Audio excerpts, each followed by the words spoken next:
I remember the smell of vanilla frosting that night, the kind I used to beg my mom for every birthday. The cake was glowing with candles, the whole dining room dim except for their flickering light.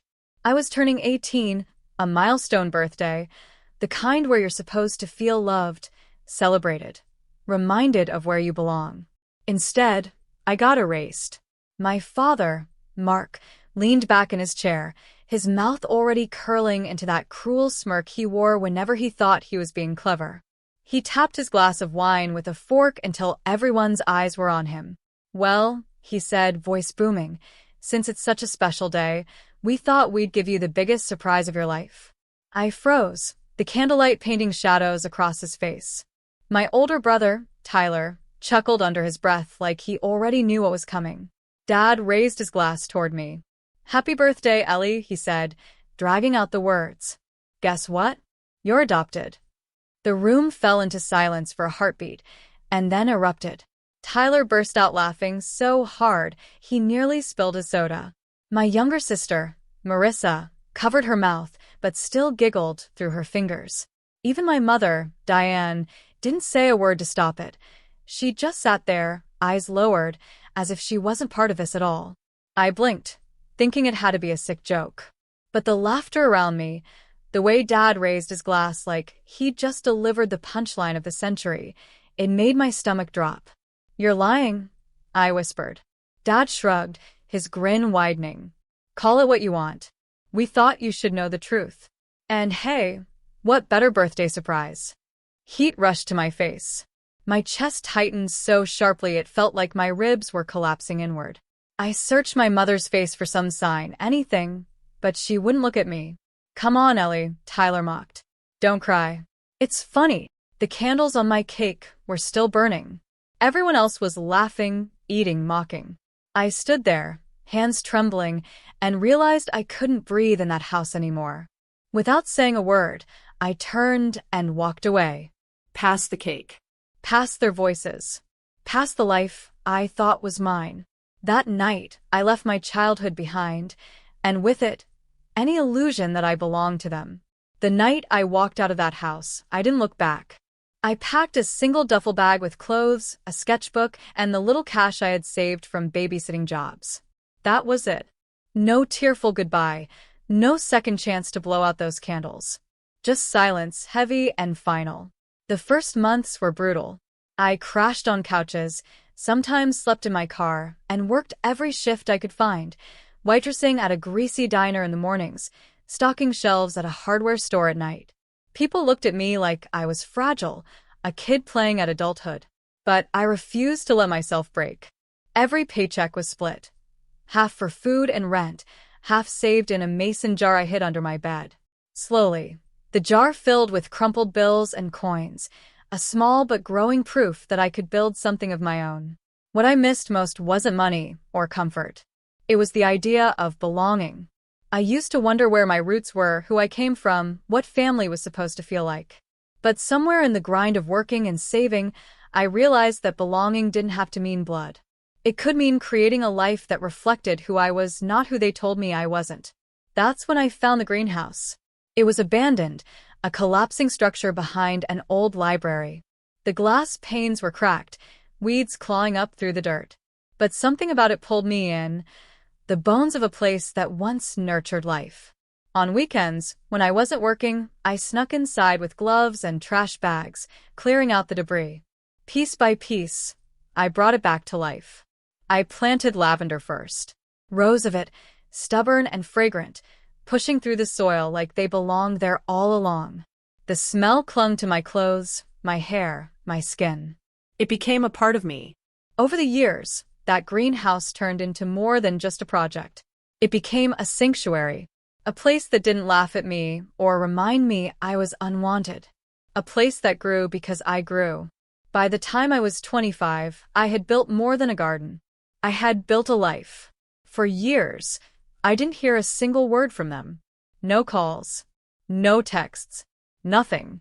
It was as though I had been erased from the family album completely, exactly the way they wanted it. But life has a way of circling back. One morning, I was wiping down tables in the small cafe I'd opened beside the greenhouse, my pride and joy, when a woman approached me. She was a teacher from my old high school, gray hair now streaked with silver. She smiled warmly and said, "Ellie, I just read about you in the paper. The article about your lavender farm and cafe, it was beautiful." My heart stilled. A newspaper feature. My name, my face, printed for the world to see. And if it reached her, then it would reach them too. I didn't have to wait long. The first message came from Marissa. A chirpy email that started with, "Hey sis, long time no see." She sprinkled in exclamation points like sugar, pretending the years of silence and laughter at my expense had never happened. "We're so proud of you. The cafe looks amazing. We should catch up soon." I didn't reply. Then came Tyler. His tone was different, casual, cocky, like nothing serious had ever passed between us. "Yo, Ellie. Guess we underestimated you. Business looks solid. Dad says you should come visit sometime. No hard feelings, right?" I didn't reply to him either. Finally, my father's name lit up my inbox. His email was longer, dripping with justification. "We never meant to hurt you. It was just a joke that got out of hand. You know how families are. Don't dwell on the past. We'd love to see you again." Every word reeked of revision, as if he could rewrite the cruelty of that birthday night into something lighthearted. A joke. A misunderstanding. I sat there, staring at the screen, lavender-scented air drifting in through the cafe windows. For the first time, I realized my silence was louder than any response. So I didn't type a word back. I let them choke on the quiet. It was a late summer afternoon when they showed up. I had just finished arranging bouquets for a wedding order when I heard the sound of tires crunching on the gravel driveway outside my greenhouse cafe. At first, I thought it was a customer who had gotten lost. But when I stepped out into the sunlight, my breath caught. There they were. My father, Mark, in the same pressed button-downs he always wore, though his shoulders seemed stiffer now. My mother, Diane, standing slightly behind him, sunglasses hiding her eyes. Tyler leaned against the car with his arms folded, smug as ever. And Marissa, her hair perfectly styled, her smile tight, calculated. For a moment, none of us spoke. The lavender field behind me swayed in the breeze, purple and alive. It was the only thing in that moment that felt real. "Ellie," my father said finally, his voice coated in false warmth. "You've done well for yourself."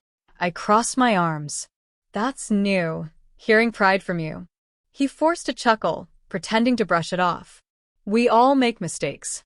That birthday surprise, maybe we didn't handle it right." "Didn't handle it right?" I repeated, my voice calm but sharp. "You humiliated me. You told me I didn't belong in front of everyone. And you called it a joke." Tyler pushed off the car, rolling his eyes. "God, Ellie, you're still stuck on that? It was years ago. We were just messing around." I didn't flinch. Instead, I motioned to the mural painted on the side of my cafe wall, a sprawling tree of life, its roots curling deep into the earth, its branches alive with blossoms. I had painted it over the course of 2 years, each branch representing something I built on my own. "You see this?" I asked. "This is mine. These roots, this growth, it didn't come from you. It came from me. Every job I worked, every dollar I saved, every sleepless night. While you laughed, I built." Marissa's smile faltered. My mother stayed silent, her sunglasses reflecting the mural back at me like a mirror. For the first time in my life, I wasn't the girl standing small in their shadow. I was the woman standing tall in my own light. My father's smirk finally cracked. His eyes darted to the lavender fields, the bustling cafe, the mural, everything he couldn't take credit for. Without another word, they turned and walked back to their car. And this time, it was them who didn't look back. Not long after that confrontation, the cracks in their perfect facade began to show. I didn't go looking for it.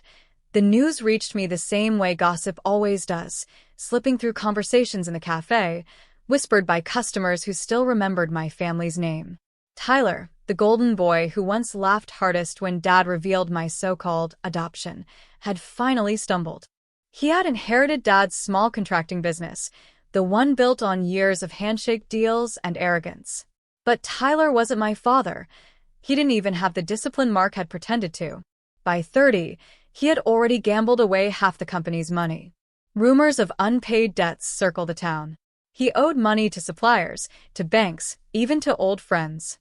The empire he thought was his birthright crumbled in his hands. One evening, a screenshot landed in my messages, sent by a mutual acquaintance who thought I should know. It was a furious post Tyler had made online. His words slashed across the screen. Some people abandon family and pretend they're better than us. Meanwhile, we're the ones dealing with real problems. Enjoy your stupid flowers, Ellie. I stared at it, lavender-scented steam rising from my tea. His bitterness bled through every word, as though my existence was to blame for his collapse. But I didn't reply. I didn't even feel anger. All I felt was a cold kind of clarity. They had been given everything, the family name, the support, the recognition. And yet, it had all slipped through their fingers like sand. I, on the other hand, had been given nothing. And somehow, nothing had been enough to build everything. For the first time, I understood. Their downfall wasn't my revenge. It was simply justice playing itself out. The first letter came in spring. It was tucked between bills and seed catalogs in my mailbox, the handwriting shaky, but unmistakably his. My father, Mark. I stood on the porch for a long time, the envelope heavy in my hands, lavender fields blooming behind me. When I finally opened it, the words spilled out in uneven lines. Ellie, I know I wasn't the father you needed. That birthday, I thought I was being funny. I realize now it was cruel. Maybe I was angry. Maybe I wanted to cut you down before you could ever leave us. I don't know. I just know I lost you, and I regret it every day.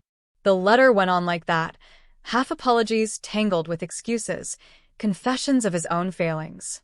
He wrote about sleepless nights, about wishing he could take it back. He even wrote, "You've built something beautiful. I'm proud of you, even if I don't deserve to say it." For a moment, my chest ached. I could picture him older now, weaker, not the booming figure who had once humiliated me. There was a time when I would have given anything to hear those words. But that time had passed. I didn't write him back.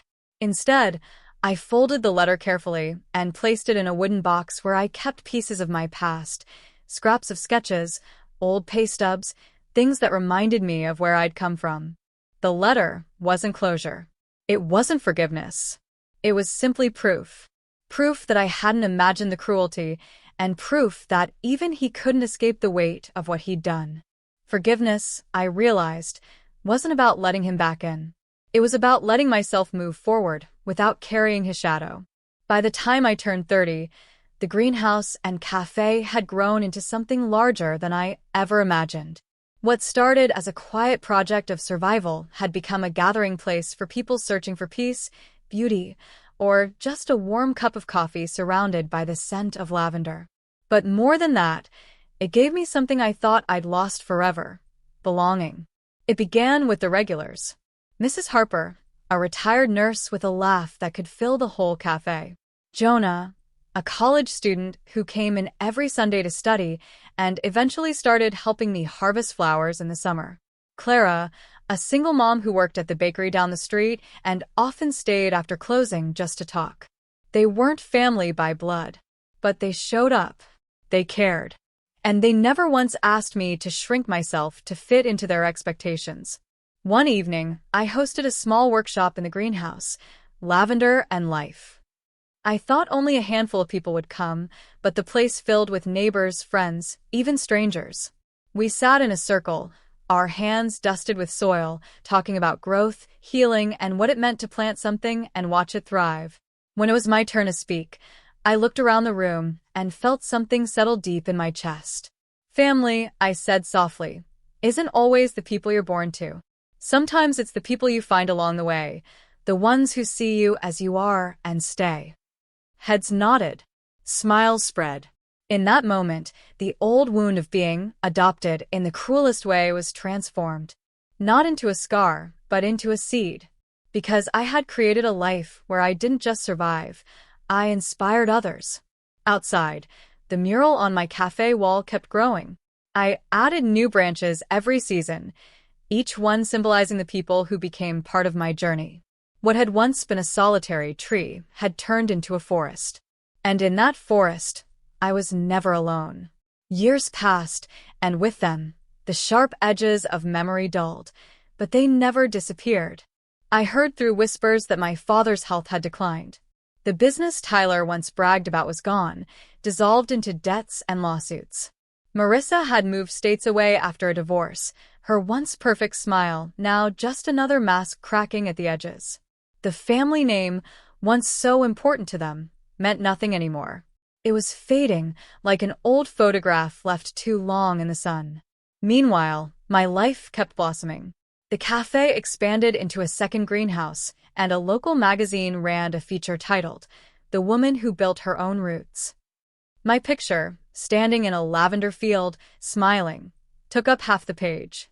Customers came from neighboring towns, drawn not just by the flowers, but by the story behind them.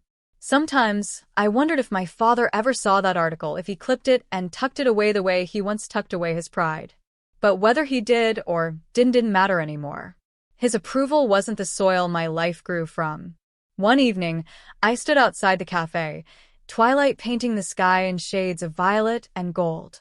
The mural tree stretched across the wall, its branches alive with blossoms and initials of the people who had become my chosen family. Children ran between the lavender rows, their laughter bright and untainted. And in that moment, I understood the truest form of revenge. It wasn't rage. It wasn't shouting or proving them wrong to their faces. It was this, standing tall in a life I had built myself, thriving without their love, without their approval. They had tried to erase me with a single sentence on my 18th birthday. But instead, I had written a story that would outlast theirs. Revenge, I whispered to myself, isn't shouting, it's living well. True family isn't given, it's chosen. And with that, I stepped back inside, where the air was sweet with lavender and the sound of belonging filled every corner.